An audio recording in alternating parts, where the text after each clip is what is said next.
حق ہمیشہ ایک ہوتا ہے، کبھی دو نہیں ہوتا، اور حق کو پرکھنے کی پہچان قرآن اور حدیث ہے، اس کے علاوہ اور کچھ نہیں ہے۔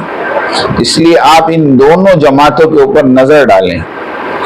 ایک کا تو سراسر عقیدہ یہ ہے کہ قرآن اور حدیث کا جو نظام ہے، جس کے اندر نظام امارت ہے،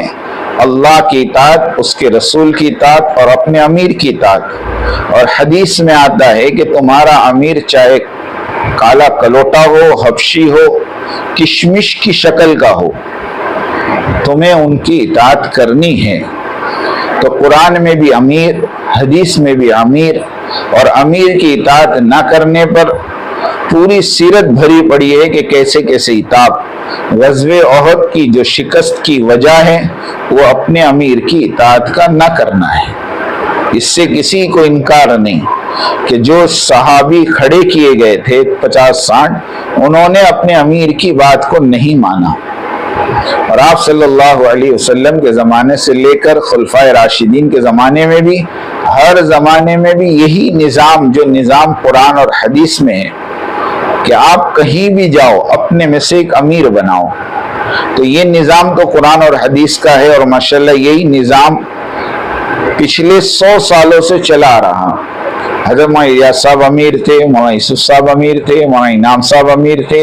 اور مولانا انعام صاحب کے بعد مشورے سے حضرت مولانا سعد صاحب کو، مولانا زبیر صاحب کو اور مولانا اظہار صاحب کو، تینوں کو ذمہ دار یعنی فیصل یعنی امیر بنایا تھا۔ اب یہ بات تو یہاں پر ثابت ہو رہی کہ سارا نظام قرآن اور حدیث سے ہے، اور دوسری طرف یہ بات صاف ہے کہ کوئی جماعت کا امیر نہیں ہے، کوئی جماعت کا امیر نہیں ہے، بلکہ ایک تو یہ کہ بغیر امیر کی جماعت، اور دوسرے یہ کہ جو شورا بنے گی اس میں بھی جب تک اکثریت کسی بات پر متفق نہیں ہو جاتی، مثلا 6 آدمی کی شورا ہے، اگر 4 کسی بات پر متفق نہیں ہوتی وہ بات اس وقت تک چلا ہی نہیں جائے۔ یہ بات بھی سراسر قرآن اور حدیث کے خلاف ہے، اسلامی نظام کے خلاف ہے۔ اسلام کے اندر تو صاف بات ہے، امیر قلت رائے کثرت رائے کا پابند نہیں، امیر رائے لے کر بھی فیصلہ کر دے، امیر بغیر رائے لیے اپنی طرف سے بھی فیصلہ کر دے،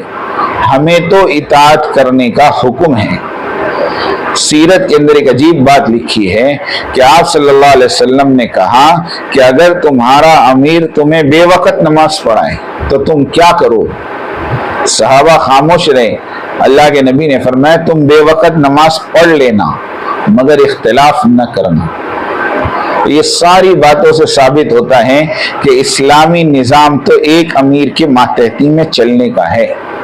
8 آدمی کے ماتحتی میں چلنا یہ اسلامی نظام نہیں ہے میرے دوستو، یہ کمیونسٹ نظام ہے، یہ لینن اور اسٹالن کا نظام ہے، اور قسم خدا کی یہ غیر اسلامی نظام ہے۔ اسی لیے ہماری قسطوں میں ایک جملہ ہے کہ کسی غیر شرعی عمل کو شرعی عمل پر ترجیح دینا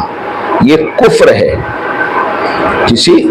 غیر شرعی عمل کو شرعی عمل پر ترجیح دینا یہ کفر ہے، کفر کہ ایک آدمی نکاح کے خطبے کو چھوڑ کر اور نکاح کے ایجاب قبول کو چھوڑ کر آپ کے ساتھ پھیرے لے کر نکاح کرے، بتائیے کیا آپ کے نزدیک وہ مسلمان رہا؟ کیونکہ اس نے غیر شرعی عمل کو شرعی عمل پر ترجیح دی ہے۔ یہ شرعیت کا نظام، 8 آدمی کی کمیٹی بنانے کا نظام،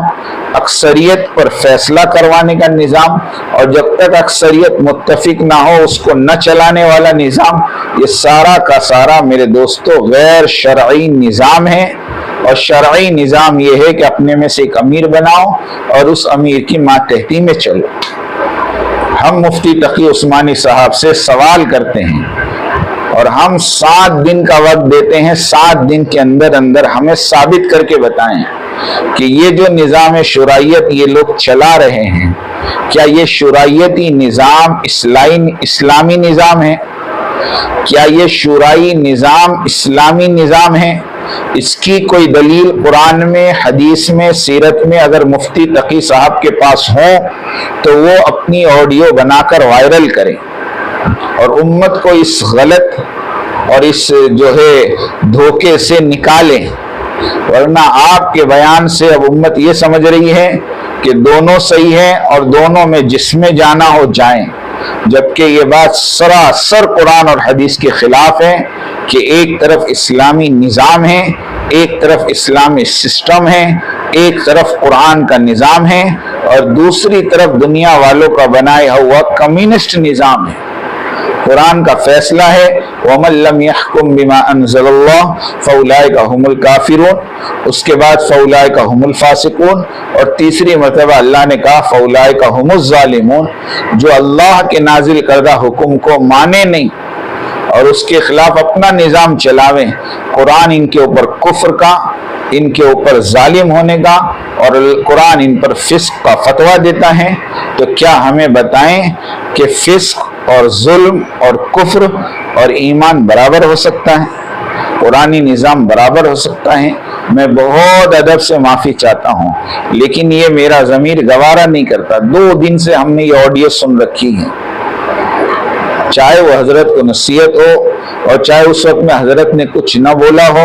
وہ ان کی ادب کی بات ہے، لیکن جو چیز غلط ہے اس کو ہم غلط بولیں گے بولیں گے بولیں گے، پھر چاہے اس غلط کے اوپر صحیح کا فتویٰ مفتی تقی صاحب لگا دیں یا کوئی اور مفتی لگا دیں، لیکن جو چیز غلط ہے وہ چیز غلط رہے گی۔ اللہ پاک مجھے اور آپ کو صحیح سمجھنے کی اور اس زمانے کے حالات کو سمجھ کر صحیح طبقے کی اور صحیح فرقے کی تائید کرنے کی توفیق عطا فرمائے۔ وآخر دعوانا ان الحمد للہ رب العالمین۔